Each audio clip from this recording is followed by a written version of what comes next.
Good morning, friend. Today, just now, I want to define a basic concept, basic topics in chemistry, which is very necessary to know it for doing a study about chemistry. It is a foundation term, basic term for knowing chemistry, anything in chemistry. That is molecules. Molecule ध्यान देंगे, molecule को अणु बोला जाता है इन हिंदी। तो molecule है क्या है, सबसे पहले जानेंगे मोलिक्यूल क्या है, एटम क्या है। आपको पिछले वीडियो में मैंने बताया था एटम का definition, the smallest particle of the substance which can take part in chemical reaction but can exist in nature in free state are called atom. Here I will discuss about molecule. At first we light on focus on definition of molecule, the smallest particle of the substance which can't take part in chemical reaction. Chemical reaction, जो chemical reaction में भाग नहीं लेता है, यानी किसी भी substance का हुआ पार्टिकल जो केमिकल रिएक्शन में भाग नहीं लेता। केमिकल रिएक्शन का मतलब होता है जो एलिमेंट किसी दूसरे एलिमेंट को के एटम को ना इलेक्ट्रॉन देता है, ना इलेक्ट्रॉन उससे लेता है, ना उसके साथ इलेक्ट्रॉन का शेयरिंग करता है। यहाँ पर यही जानना है कि डज नॉट केमिकल रिएक्शन का मतलब हो गया कि when atoms of an element will not lose electron to other atoms, gain electron from other atoms and to share electron with other atom to find their octet structure, because molecules are always in stable state just like inert gas. Then again I want to repeat that the smallest particle of the substance which can take part in chemical reaction but can exist in nature in free state are called molecule. कह रहा जो chemical reaction में भाग नहीं लेगा तो लेकिन यह नेचर में फ्री स्टेट में पाया जाता है, इसको हम बोलते हैं मोलिक्यूल। इसी को मोलिक्यूल बोला जाता है।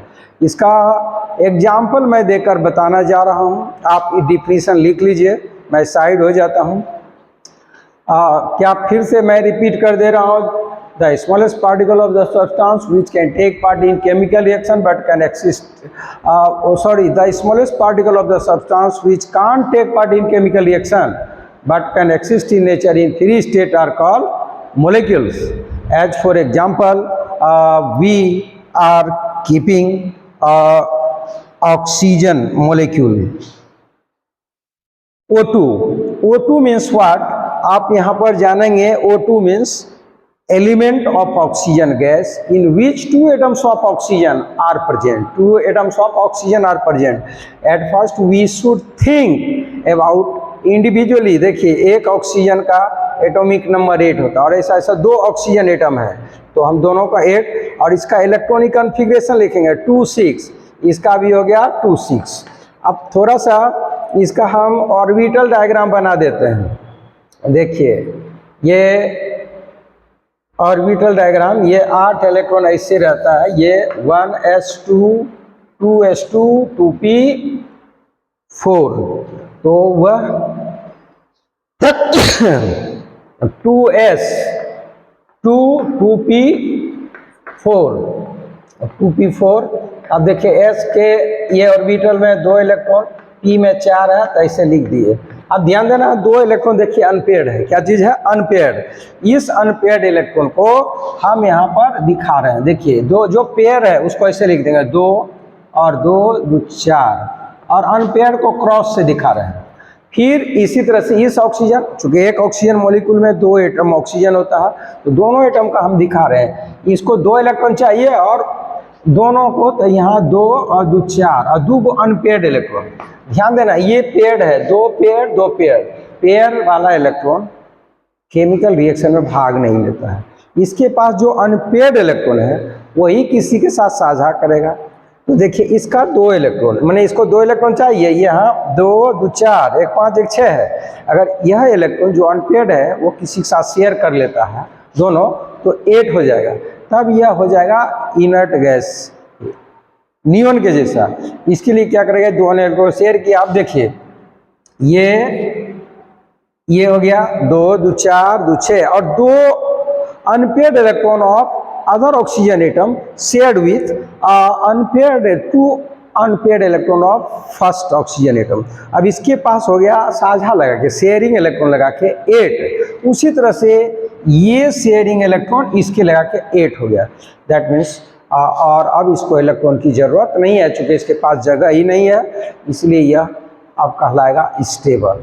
समझे। एक और एग्जाम्पल मैं बता दे रहा हूँ, इसको आप लोग लिख लिए होंगे मेरे समझ से। अब हम दूसरा एग्जाम्पल इसी में देंगे नाइट्रोजन का। 3 एग्जाम्पल मैं देख के बताने जा रहा हूँ। देखिए मॉलिक्यूल, एग्जाम्पल ऑफ मॉलिक्यूल्स, ये हो गया nitrogen, N2 gas, N2 gas यानी नाइट्रोजन गैस। नाइट्रोजन गैस, प्यारे बच्चों आप सोचेंगे कि नाइट्रोजन का एटॉमिक नंबर कितना है, 7 होता है। तो यहाँ N2 गैस, 2 नाइट्रोजन एटम लिए, इसका भी 7, और इसका इलेक्ट्रॉनिक कॉन्फ़िगरेशन लिखेंगे तो 2 5। समझे।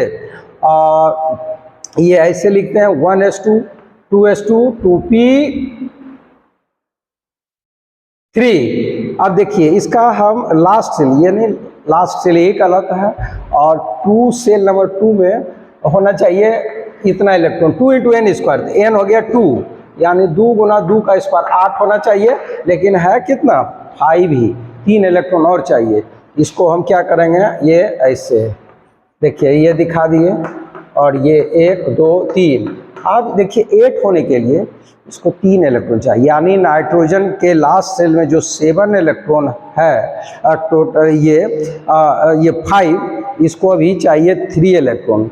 3 इलेक्ट्रॉन इसको कोई देगा या दूसरे के साथ शेयर करेगा। तो यहाँ इसके लिए आसान है कि ऐसा और कोई नाइट्रोजन एटम है जिसके पास 3 अनपेयर्ड इलेक्ट्रॉन प्रेजेंट है, वह पहले के अनपेयर्ड इलेक्ट्रॉन से साझा करेगा, तो दोनों शेयरिंग इलेक्ट्रॉन 6 हो जाएगा। देखिए तो 2 नाइट्रोजन एटम लेते हैं, इसका जो ये पेयर्ड है यहाँ लिख दिए, अनपेयर्ड को क्रॉस से दिखाते हैं, फिर इस नाइट्रोजन एटम का शेयर और इसका अनपेयर्ड, ये देखिए ये शेयरिंग किया। अब एक नाइट्रोजन एटम के पास इलेक्ट्रॉन काउंट करेंगे तो 2 और 3 5 और 3 8, फिर इसके लिए ये हो गया। यानी नेचर में इस फॉर्म में पहले से यह पाया जाता है, इसलिए इसको इलेक्ट्रॉन की जरूरत नहीं है और ये स्टेबल है।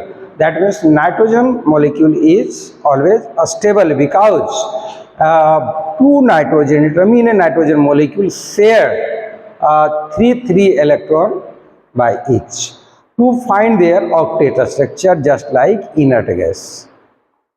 Thank you so much.